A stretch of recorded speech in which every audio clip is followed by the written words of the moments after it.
IMF සාකච්ඡාවලදී එතනදී මුදල් ඇමතුමා මේ ලබා දීපු ඉන්ටර්වියුස් වලදීම දැනගන්න ලැබුණා රටේ සමහරක් රාජ්‍ය ආයතන ගණනාවක් පිළිබඳව ප්‍රතිව්‍යුහගත කිරීම 30ක් 40ක් විතර පැහැදිලිවම හඳුනාගෙන තියෙනවා කියලා. ඒවා වැඩ කටයුතු කොහොමද මේ වන විට? ඔව් ඒක මට කියන්නේ මට මතක නැහැ 30ක් 40ක් කිව්ව කියලා. ප්‍රධාන වශයෙන්ම විශාල කියන්නේ ප්‍රධානම ආයතන කියලා තියෙන රාජ්‍ය ස්ටේට් ඔන් එන්ටර්ප්‍රයිස් කියලා තියෙන්නේ මේ CPC එක CB එක ශ්‍රී ලංකන් එයාර්ලයින්ස් තමයි ලොකුම තුන. ඒතර ඒ තුනෙන් තමයි විශාල වශයෙන් ඔය පාඩු ලබන තත්ත්වයේ පවතී. ඊට අමතරව මේ ජල සම්පාදන මණ්ඩලය ගෑස් ලීටර් ගෑස් වගේ ඒවත් රජයට අයිති දේවල්නේ. ඒ වගේ යම්කිසි කොටසක් තියෙනවා. ඊට අමතරව රජයේ ලාභ ලබන ඒවා තියෙනවා. බැංකු ගත්තොත් රජයට අයිති ලාභ ලබන ස්ටේට් ඔන් එන්ටර්ප්‍රයිසස්. එතකොට දැන් මෙතෙන්දී කොහොමත් අපි දැන් හැමෝම තේරුම් ගන්න දෙයක් තමයි මේ වගේ ආයතන මේ විදිහට පවත්වාගෙන යාමට හැමදාම කරන්න බෑනේ. දැන් විදුලි මණ්ඩලයේ පාඩු ලබන්න යන එක සීමාවක් තියෙනවා. යම්කිසි දවසක ඒක පාඩුව අවසානයේ ගවර්නමන්ට් රජයෙන් කියන්නේ මේ බදු ගණනාගේ මුදල් තමයි පාවිච්චි කරන්න වෙන්නේ. දැන් ඉන්න බදු ගණන් current tax pay future tax pay will have to pay this. ඒතර ඒක ගෙවනට වඩා මේක තියෙන ප්‍රශ්නේ විසඳ ගන්න ඕනනේ. ඒක මම හිතන්නේ හැමෝම තේරුම් අරගෙන තියෙන්නේ. ඒ සඳහා දැන් පහුගිය කාලවල ඒව කිරීමට යම්කිසි මැලිකමක් තිබුණා. පහුගිය රජවල් එකක් නෙවෙයි මම කියන්නේ හැම රජයකම කරේ නැහැ නෝක.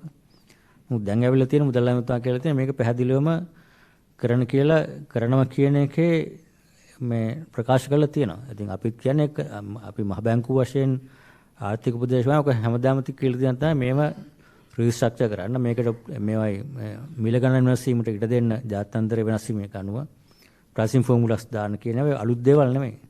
මේ තරකල් කියලා නමුත් කරපු නිසා මේ තත්ත්වයට ඇවිල්ලා නම් දැන් ඒක නොකර බැරි තත්ත්වයට ඇවිල්ලා තියෙනවා. ඒතර ඒව කරන්න ඕන දේවල්. ඒව කරන්න නොකර බැරි තැනට ආවට පස්සේ දැන් කොහොමද කරන්නේ? ඒකද අර එකනේ කියන්නේ අර crisis is an opportunity. So this is the best time to do all the difficult reforms and no one will object. There's no other choice. Government and the central bank will have to do that. And similar kind of statement was made by Indian finance minister during her visit. Now Chinese ambassador early this week said they are not ready for restructuring, but they are ready to give another loan for Sri Lanka to repay their loan. I think that's a misunderstanding. This is not that they are not ready. They said, I think as far as I can remember, he would prefer to refinance rather than restructuring.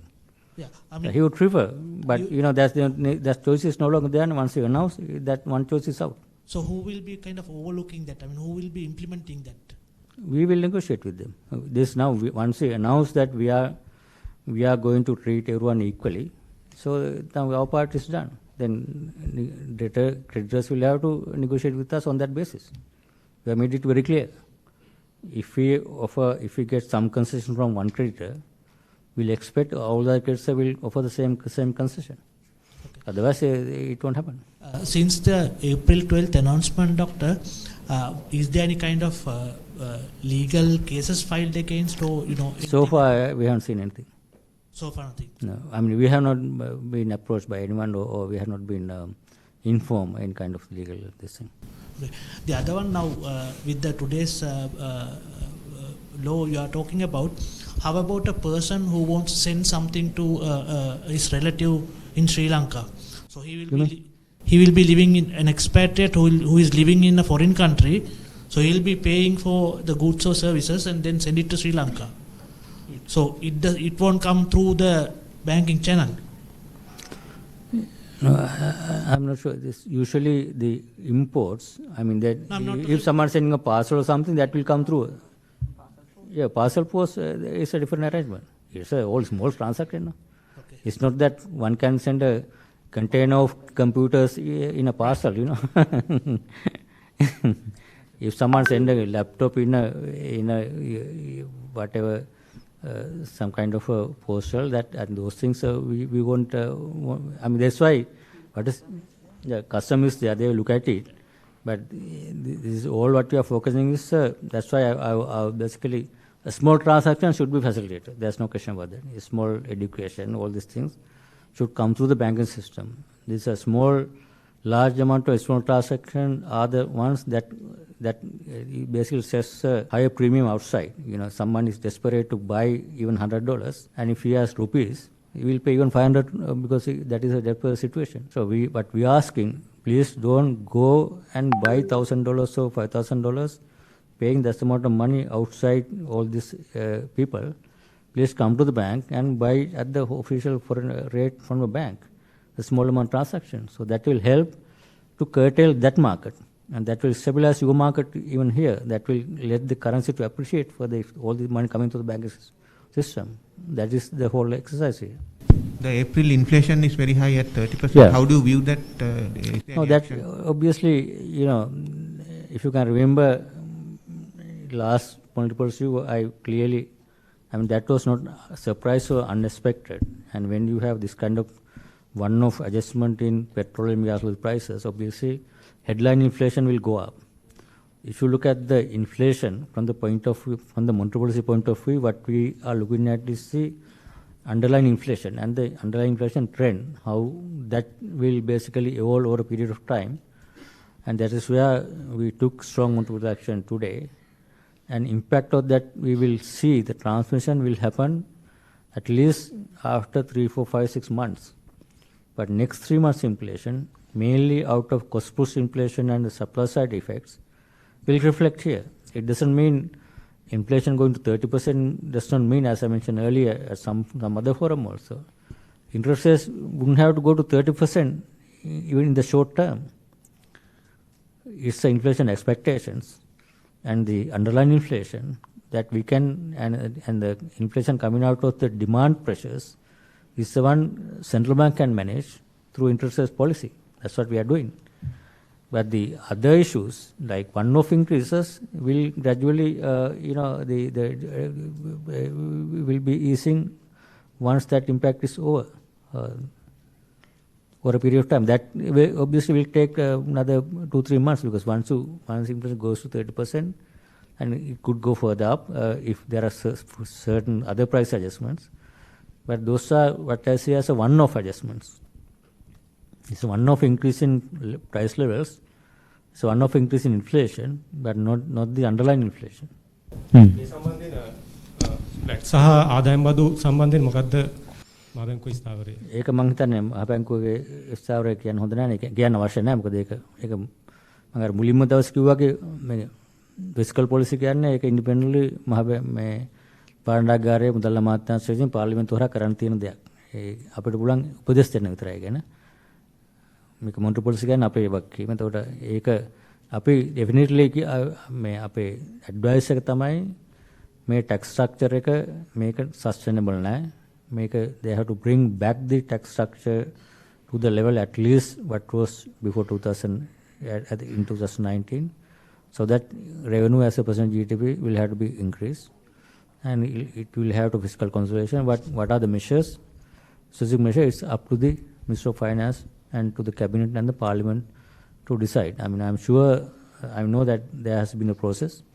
They are working on it, and I am expecting a strong revenue measures. Those will be introduced pretty soon.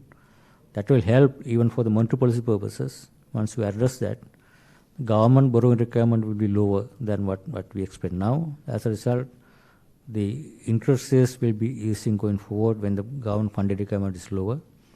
That all will happen with all the fiscal policy measures are also in place. I think what is right now missing puzzle here, if you look at, we have taken monetary policy actions already.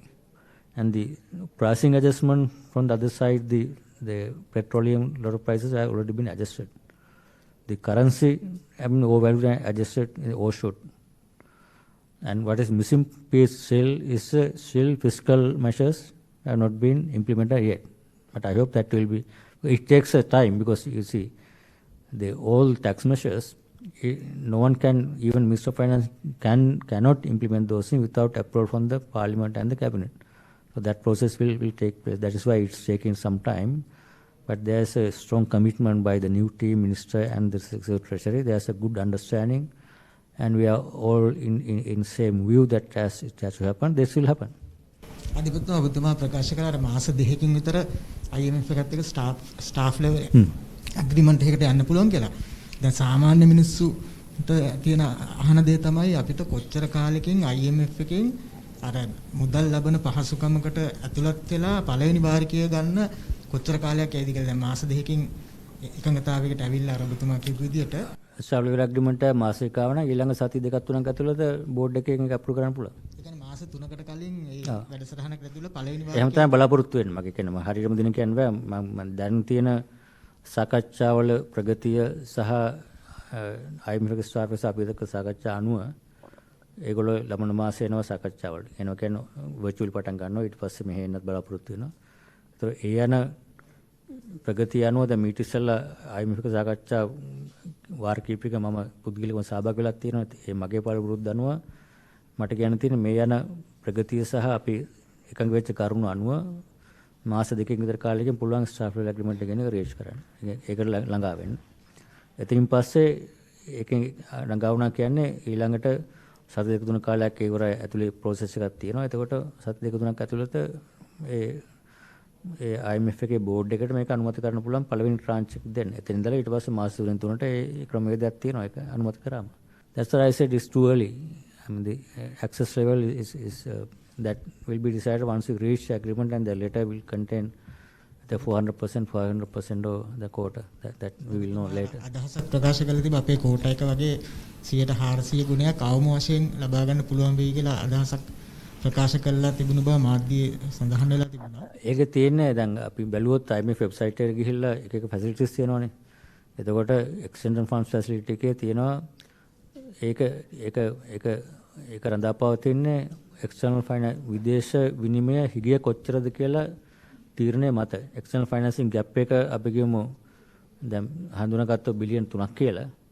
ඒතර ඒ billion 3 සපුරන්න IMF කොච්චර දෙනවද World Bank කොච්චර දෙනවද කියන එක කරුණු මත තමයි. ඒ නිසා තමයි තාම macro fiscal framework කියන එක හදුවට පස්සේ debt restructuring component එක දැම්මට පස්සේ හඳුනගන්න පුළුවන් ඊළඟ අවුරුදු 3 ඇතුළත කොච්චරද විදේශ විනිමය අවශ්‍යතාවය අපේ රටට. ඒ අවශ්‍යතාවය සපුරාලීම සඳහා IMF එකෙන් කොච්චර දෙනවද කියන එක ඒක අනුව තමයි 100ට 100ක්ද 100ට 200ද 100ට 400ද ඒ කියන්නේ exceptional access කියන එක 600 දක්වාම යන අවස්ථා තියෙනවා. ඒ කියන්නේ IMF එකේ facility එක තියෙනවා. Extension fund facility can go up to exceptional up to 600%. Normal access, if you can remember, in 2008-9 program we had 400% of quota. That was 2.6 billion at that time. The Mevla is 400% can almost $3 billion. That was the access that we had in 2009. I think there's probably means to talk about in that line is not. I don't think anyone can say what is the level of access now. කොච්චර හම්බුනාද කියලා ඒක තීරණය වෙන්නේ අර කරුණු හරියටම මේ හොයාගත්තට පස්සේ ඒක තමයි සාමාන්‍ය කියන්නේ විද්‍යානුකූල ක්‍රමවේද ඉස්සෙල්ලා හොයාගන්න කොච්චර සල්ලි අවශ්‍ය කියලා. අවශ්‍ය ප්‍රමාණයට වැඩි දෙන්නේ නැහැ අඩුවෙන් දෙන්නේ නැහැ. අඩු දිනුවා ඒක සාර්ථක වෙන්නේ නැහැනේ. ඒතකොට ඒකට සහභාගී වෙන්න පුළුවන් එක එක අයත් IMF එකෙන් පුළුවන් World Bank එකෙන් පුළුවන් ජපාන් එන්න පුළුවන් චීනෙ එන්න පුළුවන් ඉන්දියාව එන්න පුළුවන් ඒ ඔක්කොම එකතු කරාම අර ඒ ગેප් එක ෆිල් කරනවා නම් එතකොට මේක ස්මූත්ලි යන්න පුළුවන්. ඒක තමයි ඒක අදහස. You're watching the Lifetraveler channel.